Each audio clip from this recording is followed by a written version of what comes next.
یہ سیرت ہے ان کی کہ اگر وہ مصلی پہ کھڑے ہوں، نام زین العابدین ہو، ہاں بھائی سیرت ہے نا ان کی، میں سیرت سمجھا رہا ہوں. زین العابدین اگر مصلی پہ کھڑے ہوں، شور مچ جائے گاؤں میں کہ زین العابدین کے بیٹے امام باقر کنویں میں گر گئے ہیں. اچھا باہر شور مچ گیا، علی کے لال مصلی نہیں چھوڑ رہے.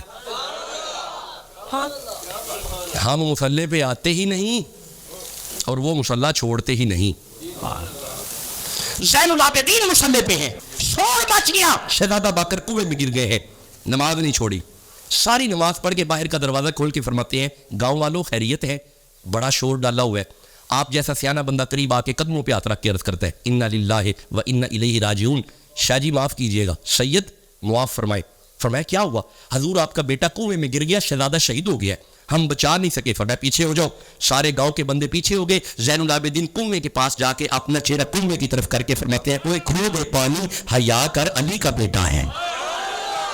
جب فرمایا حیا کر علی کا بیٹا ہے، میرے صاحب اب گاؤں والے دیکھتے ہیں پانی اوپر آ گیا ہے، شہزادہ باقر کھیل رہے ہیں. آپ یہ کھیلتے ہوئے بچے کو اٹھا کے جب گھر کی طرف چلے ہیں نا، پینٹ والے پلوں پکڑ کے کرتے ہیں شاہ جی ہمیں بھی سمجھائے یہ کیا ہوا؟ حضور یہ کیا قصہ ہے؟ حضور یہ کیا کہانی ہے؟ حضور یہ کیا ماجرا ہے؟ آپ فرماتے ہیں چپ کریں، کوئی قصے کہانیاں نہیں، ایک ہی بات ہے. میں پنجابی میں جملہ وہ عرض کرتا ہوں. آپ فرماتے ہیں ایک کوئی گل ہے، میں والا منہ نہیں موڑیا، میرے والا منہ نہیں موڑیا.